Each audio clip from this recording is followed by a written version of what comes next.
ये अपना 101वां क्वेश्चन है, महात्मा गांधी से संबंधित कथनों पर विचार कीजिए। इसमें नैतिक मुक्ति के गांधीवादी सिद्धांत को वैदिक अवधारणा रीत में देखा जा सकता है। रीत में देखा जा सकता है, सही है। गांधी के अनुसार समाजवाद यहाँ तक कि साम्यवाद यजुर्वेद के मंत्र ईसावास्यमिदं सर्वं में निहित है। तो ये दोनों बात सही है। अगला 102 क्वेश्चन है, किस देश के संविधान में कहा गया कि राजनीतिक दल और समूह है मताधिकार के मताधिकार में योगदान देते हैं? तो ये फ्रांस में देश के संविधान में कहा था कि पॉलिटिकल पार्टीज हैं और समूह है मताधिकार के कार्यकारण में पार्टिसिपेशन देते हैं। फ्रांस के लिए कहा गया ये। कौन? Sovereign virtue the theory and practice of equality book. Sovereign virtue ये बुक किसकी है? तो रोनाल्ड डोरकिन की है ये बुक, सोवरेन वर्चू।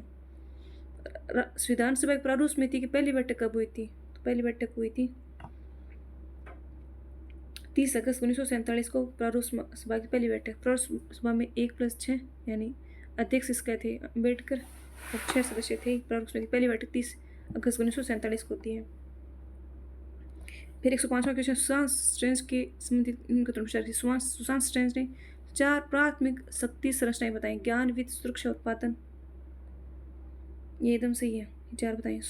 इस बात बोल दिया कि सभी राज्यों को इस में से प्रत्येक संरचना पर प्रभुत्व की आवश्यकता होती है। ये नहीं कहा इसने। स्ट्रेंज ने वर्चस्ववादी स्थिरता सिद्धांत के बारे में बहस को फिर से परिभाषित करने के लिए संरचनात्मक शक्ति के सिद्धांत का प्रयोग किया था। ए और सी सही है। ग्राहम टिकेस एलिसन द्वारा बताया कि निर्णय निर्माण मॉडल में निम्न में से कौन सा शामिल नहीं? निर्णय निर्माण में तार्किककर्ता मॉडल, सरकारी राजनीति मॉडल, संगठन प्रक्रिया मॉडल, अंतर्राष्ट्रीयकर्ता मॉडल। ये नहीं है निर्णय निर्माण में। अब निर्णय निर्माण में अंतर्राष्ट्रीय का कहाँ रोल आ जाएगा? सीधी सी बात है। तो rational actor model, governmental political model, organisational process model, ये आ जाएगा। ठीक है, तो इसमें ये 4 नंबर गलत हो जाएगा।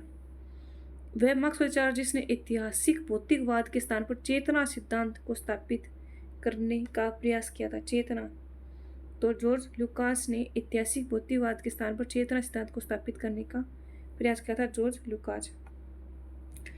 अगला क्वेश्चन, 1974 में प्रकाशित न्याय के ऐतिहासिक सिद्धांत और साध्यमूलक सिद्धांत में अंतर किस पुस्तक में किया गया? ऐतिहासिक न्याय का ऐतिहासिक और साध्यमूलक सिद्धांत में डिफ्रेंशिएशन किस बुक में किया गया है? तो रॉबर्ट नोजी की बुक है एनार्की स्टेट एंड यूटोपिया।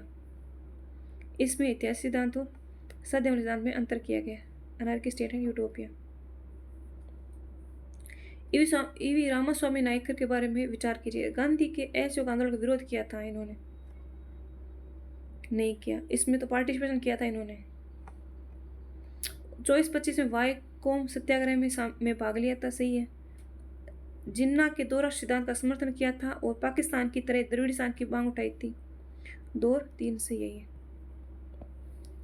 न्याय के संदर्भ में कथनों पर विचार कीजिए। रोमन विधिशास्त्रियों ने प्राकृतिक न्याय को राज्य के निश्चयवादी कानून से जोड़ा। तो सही बात है ये। रोमन प्राकृतिक न्याय की बात करते थे को राज्य के निश्चयवादी सिद्धांत से निश्चयवादी कानून से जोड़ा था उन्होंने। और अरस्तु के अनुसार वितरणात्मक न्याय विधायक का कार्य क्षेत्र है, जबकि प्रतिवर्ती न्याय है वो न्यायाधीश का कार्य क्षेत्र है। प्रतिवर्ती न्याय, वितरणात्मक न्याय विधायक, प्रवृत्ति न्याय क्या होता है थोड़ा बताओ। एक वितरणात्मक न्याय मतलब डिस्ट्रीब्यूशन, तो डिस्ट्रीब्यूशन का काम होता है, लेजिस्लेचर का काम होता है डिस्ट्रीब्यूट करना। और कम्युलेटेड जस्टिस, कम्यूटेटिव जस्टिस मतलब प्रतिवर्ती न्याय। अब किसी के पास मतलब सही से किसी के पास साथ गलत हो रहा है तो वो प्रतिवर्ती न्याय कम्यूटेटिव जस्टिस है, वो जज करेगा। ठीक है, तो ये भी सही बात है। अरस्तु के अनुसार वितरणात्मक न्याय अंकगणितीय नहीं, वितरणात्मक न्याय है वो रेखा गणित होना चाहिए। ठीक है, और प्रतिवर्ती न्याय है वो अंकगणितीय होना चाहिए। ये इसने उल्टा कर दिया। मैकफर्सन के अनुसार जॉन रोल्स का न्याय सिद्धांत उदारवादी विचार के विरुद्ध है। ये भी गलत बात है। मैकफर्सन के अनुसार जॉन रोल्स का न्याय सिद्धांत है वो उदारवादी सिद्धांत है, और रोल्स का सिद्धांत वैसे भी उदारवादी है। तो 110 में 3 ये सही हो जाएगा, ए और बी सही है। भारत ने किस वर्ष एन वेस्ट ट्रीटी पर हस्ताक्षर किए थे? तो ये है 1997 में भारत ने एन वेस्ट ट्रीटी पर हस्ताक्षर किए थे।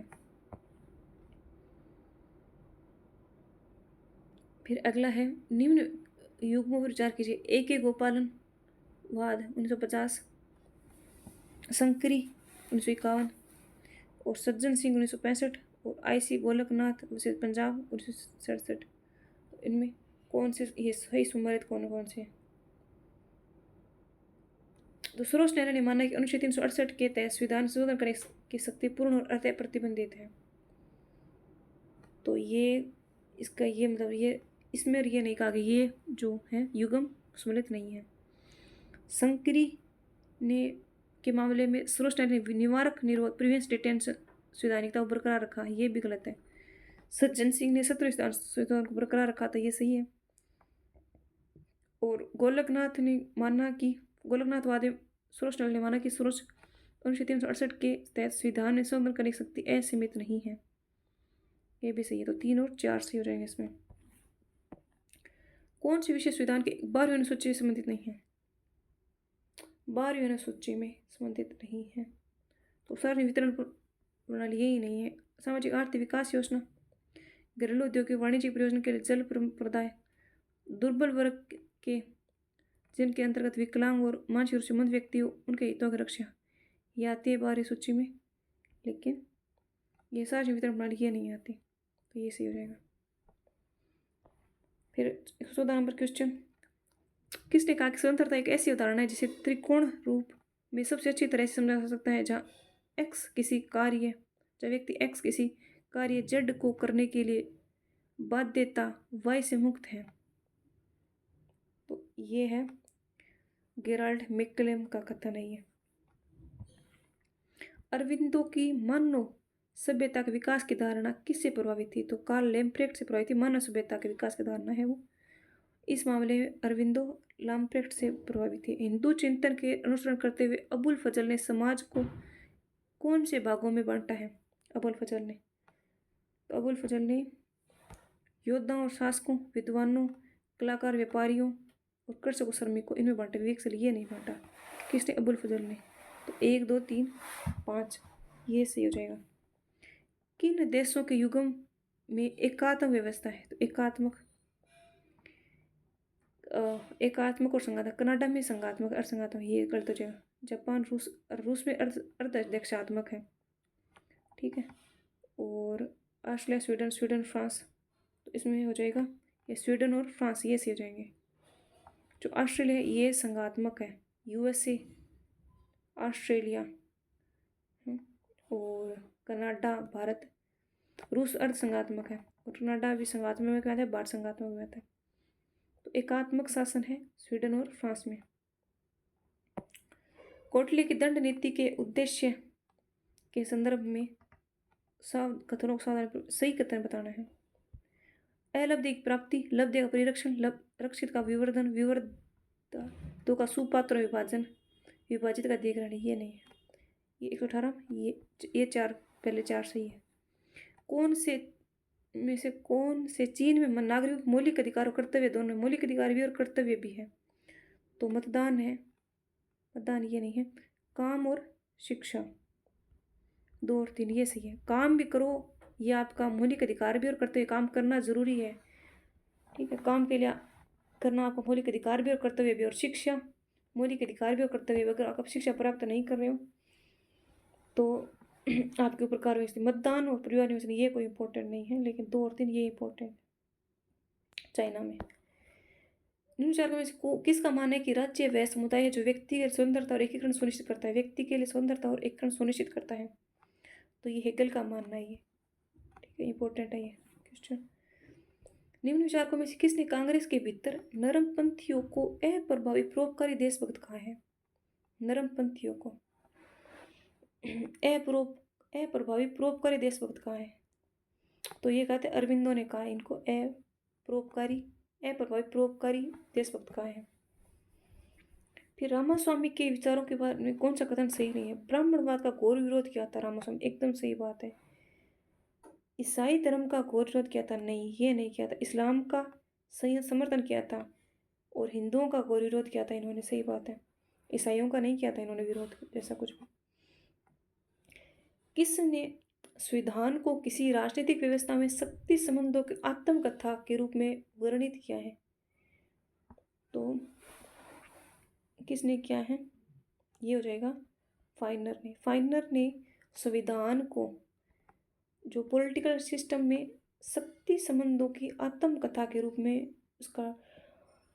उसको डिफ्रेंशिएशन किया, उसको डिफाइन किया है, तो फाइनर ने किया है। किसने ये विचार दिया कि समाज में ज्ञान के रूप में जो कुछ भी प्रचलित होता है वह सामाजिक रूप से निर्मित होता है? जो ज्ञान के रूप में जो कुछ भी प्रचलित होता है वह सामाजिक रूप से निर्मित होता है। ये कथन है बर्गर और लकमैन का है। बर्गर लकमैन का कथन है ये।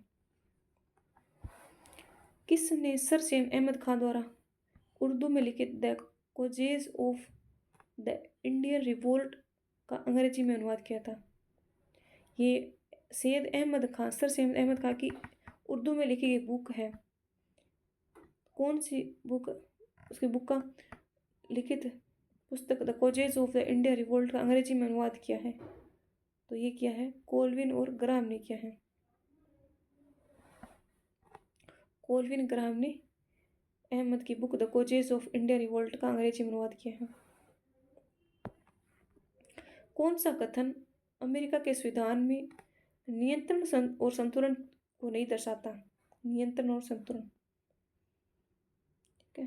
कंट्रोल और बैलेंस। राष्ट्रपति द्वारा कांग्रेस द्वारा पारित विधेयकों पर वीटो करना, ये तो है। राष्ट्र द्वारा की नियुक्ति और संधि सीनेट की पुष्टि, ये भी है। नियंत्रण और संतुलन दिखाता है। न्यायालय द्वारा व्यवस्थापन अधिनियमों को असंवैधानिक घोषित करना, ये भी है। राष्ट्रीय निश्चित कार्यकाल, जनता द्वारा प्रत्यक्ष निर्वाचन, ये कोई कंट्रोल और बैलेंस जैसा कुछ नहीं है। ये तो एक विशेषता जरूर है, ठीक है। हम यह नहीं कह सकते कि गणतंत्र परंपरा इस देश की प्रतिभा के लिए विदेशी है। हमारे पास यह हमारे इतिहास की शुरुआत से ही है। जो गणतंत्र परंपरा ये तो शुरुआत से ही है, ये कोई विदेशी है, ये कोई विदेशी तो है नहीं। गणतंत्र परंपरा ये तो अपने हमारे भारत की है। पाणिनि, मेगस्थनी, कौटिल्य प्राचीन भारत के गणराज्य को उल्लेख करते हैं। महान बुद्ध, कपिल वस्तु गणराज्य के हैं। तो किसने भारत की संविधान सभा में ये कोटेशन दी थी? तो ये थी राधाकृष्ण, सर्वपल्ली राधाकृष्ण ने कोटेशन दी थी। इंटरनेशनल रिलेशंस की व्यवस्था सिद्धांत से संबंधित कथनों पर केनेथ वाल्टज ने व्यवस्था का उपयोग व्याख्या के रूप में स्वीकार किया है, सही है। उन्हें तर्क दिया कि संघर्ष है वो कॉन्फ्लिक्ट जो थे संपूर्ण राष्ट्रों के अस्तित्व का आवश्यक परिणाम है। संपूर्ण राष्ट्रों के अस्तित्व का आवश्यक परिणाम है, तो ये दोनों ही बात सही है। नव यथार्थवाद के संबंध में कौन सा कथन सही नहीं है? तो बहुदलीय व्यवस्था द्विदलीय व्यवस्था की अपेक्षा शांति और सुरक्षा की बेहतर गारंटी प्रदान करती है। नहीं, बहुध्रुवीय है, मेरे हिसाब से द्विध्रुवीय है वो ही बेहतर गारंटी प्रदान करती है, तो ये गलत हो जाएगा। सभी राज्य समान हैं क्योंकि सभी एक जैसे मौलिक काम करते हैं, यद्यपि वे क्षमताओं की दृष्टि से भिन्न है, ये बात तो सही है। राज्यों के मध्य अराजकता की विकेंद्रीकृत संरचना अंतर्राष्ट्रीय संबंधों का एक प्रमुख अभिलक्षण है। उनकी विकेंद्रीकृत संरचना एक विशेषता अच्छी, ये सही बात है। नव यथार्थवाद के विश्लेषण का प्रमुख केंद्र व्यवस्था की संरचना विशेष रूप से शक्ति के अनुपाती विवरण को लेकर के है, ये भी सही बात है। तो इसका ये करेक्ट आंसर हो जाएगा 1 नंबर।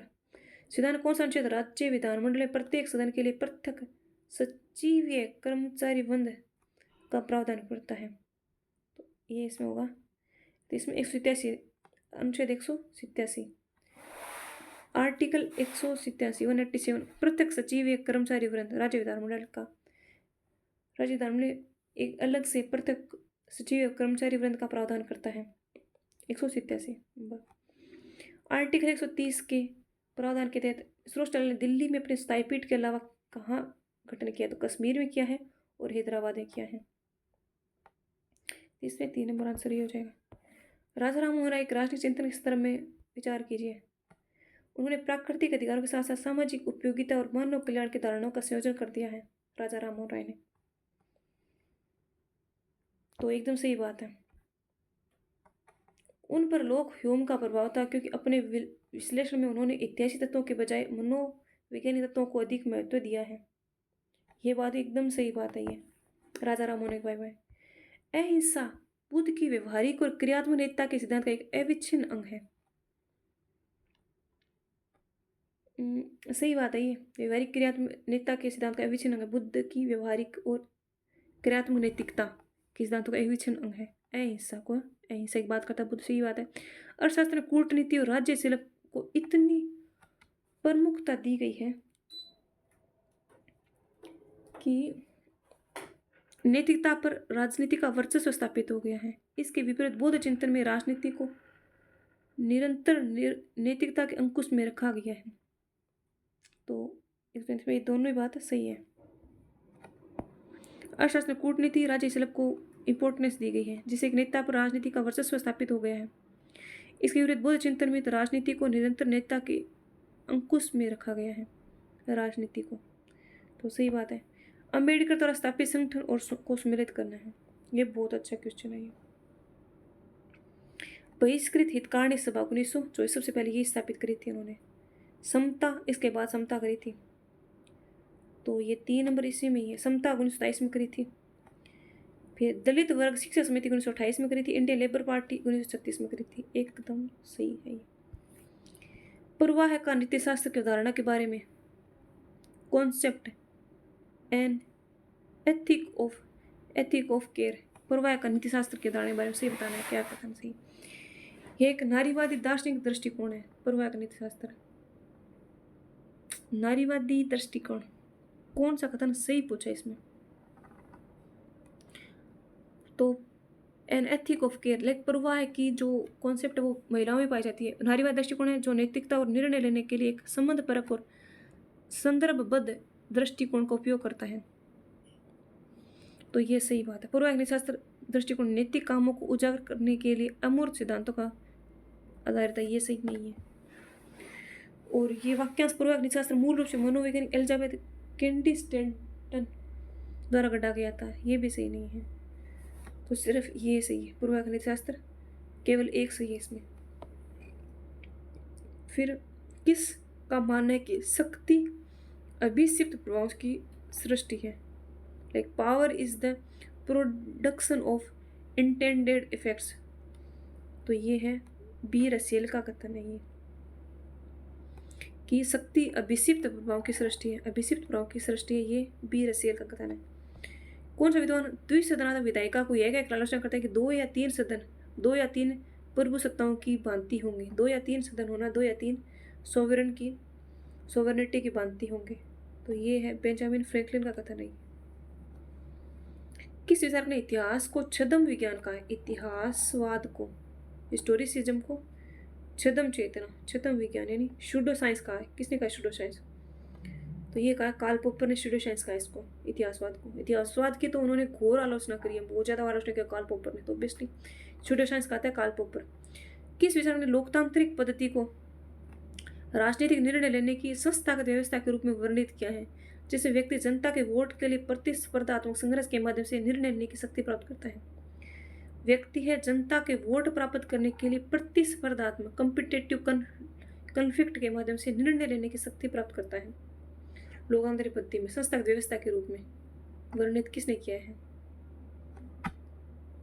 तो ये किया है जोसेफ शुम्पेटर ने। जोसेफ शुम्पेटर ने लोकतंत्र पद्धति को राजनीतिक निर्णय लेने की संस्थागत व्यवस्था के रूप में इसको डिफाइन किया है, जिसमें व्यक्ति जनता के वोट के लिए प्रतिस्पर्धा संघर्ष के माध्यम से निर्णय लेने की शक्ति प्राप्त करता है। जोसेफ शुम्पेटर। कनाडा में सीनेट के सदस्यों की अधिकतम संख्या कितनी हो सकती है। सीनेट में, कनाडा में सीनेट में तो ये है 113। कनाडा में सीनेट की अधिकतम संख्या 113 हो सकती है। किस संविधान संशोधन द्वारा भारत में उच्चतम न्यायालयिक न्यायाधीशों की सेवानिवृत्ति 60 से 62 कर दी गई। तो ये 15वां कॉन्स्टिट्यूशन अमेंडमेंट एक्ट। हरित राजनीति के संबंध में क्या सही है? आरंभिक हरित राजनीति के अग्रणी में रेचल कार्सन की साइलेंट स्प्रिंग और मुर्रे बुचकिन की अवर सिंथेटिक एनवायरनमेंट शामिल है। सही बात है। उग्र पर्यावरणवादी आंदोलन में अर्नेनेस के डीप इकोलॉजी से प्रेरणा मिलती है, एकदम सही है। सबसे पहले हरित पार्टी, जो कहते हैं इकोलॉजी पार्टी नाम से, एकदम गलत बात है ये। एक और दो सही है। किस विचारक ने परिवहन संचार युद्ध की नई प्रौद्योगिकी के अनुप्रयोग का वर्णन करते हुए संपूर्ण मशीनीकरण, संपूर्ण युद्ध, संपूर्ण वर्चस्व शब्दावली का यूज किया, जिसमें 20वीं शताब्दी को एक युग के रूप में बदल दिया है? जिसने 20वीं शताब्दी को एक युग के रूप में बदल दिया है, तो ये हैंस मेर्केंथाउ का विचार है। तो हैंस मेर्केंथाउ ने परिवहन संचार युद्ध की नई प्रौद्योगिकी अनुप्रयोग का वर्णन करते हुए संपूर्ण मशीनीकरण, संपूर्ण युद्ध और संपूर्ण वर्चस्व शब्दावली का प्रयोग किया है, जिसने 20वीं शताब्दी को एक छद्म युग के रूप में बदल दिया है। ये हैंस मेर्केंथाउ ने। जेपी के संदर्भ में, जेपी जी के संदर्भ में बताना है। सोवियत समाजवादी मॉडल को सदैव आदर्श रहा है उनका। ये इसमें सही कथन पूछा है ना, तो नहीं था ये इनका मॉडल नहीं था, गलत बात है। द्वंद्ववाद भौतिकवाद के समर्थक, तो ये द्वंद्ववाद भौतिकवाद, तो ये द्वंद्ववाद चेतनावाद वो उसका हेगल का था। द्वंद्व भौतिकवाद तो ये अपने मार्क्स का है, तो ये गलत बात है। संपूर्ण क्रांति के कार्यक्रम और प्रक्रिया अपरिवर्तनशील थे। उनके संपूर्ण क्रांति के कार्यक्रम और प्रक्रिया अपरिवर्तनशील थे, नहीं अपरिवर्तनशील थे, उनको परिवर्तनशील थे, ये भी गलत है।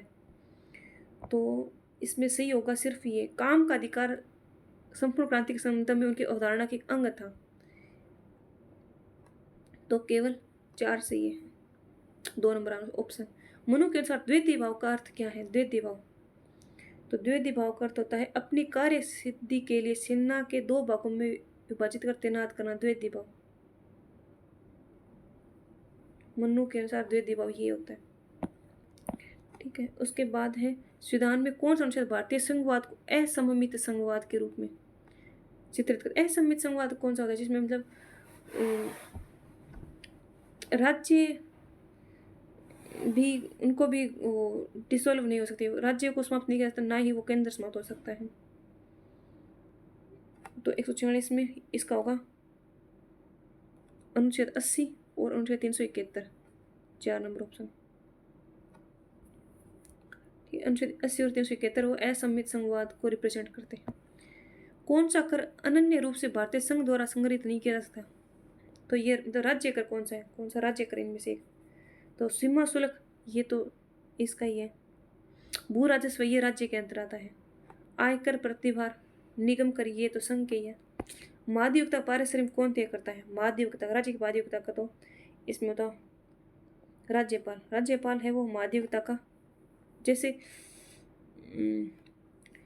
महाधिवक्ता, राज्य महाधिवक्ता होता है, तो वैसे महान्यायवादी होता है अपने केंद्र में। महान्यायवादी तो उसका राष्ट्रपति करता है, तो राज्य महाधिवक्ता का राज्यपाल करता है। समानता के संबंध में कथनों पर विचार कीजिए। समानता एक बहुआयामी संकल्पना है, सही बात है एकदम। समानता को उदारवादी सिद्धांत पर्याप्त अवसरों की समानता पर आधारित है, ठीक है। होबाउस समानता स्वतंत्रता विरोधी नहीं है, ये समान विरोधी मानता है, इनको विरोधी नहीं मानता हूँ। होबाउस इनको पूरक मानते, समानता और स्वतंत्रता को पूरक मानता है। बारकर के अनुसार समानता एक अपरिवर्तनशील, ये परिवर्तनशील विचार है, ये तो इसमें 2 सही होगा, ये सिर्फ 1 और 2 सही। लॉर्ड सभा के संबंध में, तो ब्रिटेन वाली एक तो House of Lords, House of Commons, lord सभा जिसमें अराउंड 700 के संबंधित तो उसमें होते हैं आजीवन पियर्स, फिर होते हैं उसमें ऐसे 2-3 होते हैं, टेम्पोरल होते हैं एक। तो इसमें कौन सा कथन सही है? तो लॉर्ड्स सभा के न्यायिक कार्य पूरे सदन द्वारा नहीं किए जाते, बल्कि Lords of appeal in Ordinary और लॉर्ड्स ऑफ अपील समूह इन कामों को करता है, तो ये सही बात है। Lords of appeal in advisory एवं लॉर्ड्स ऑफ अपील समूह है इन कामों को करता है, सही विकल्प पूछा ना।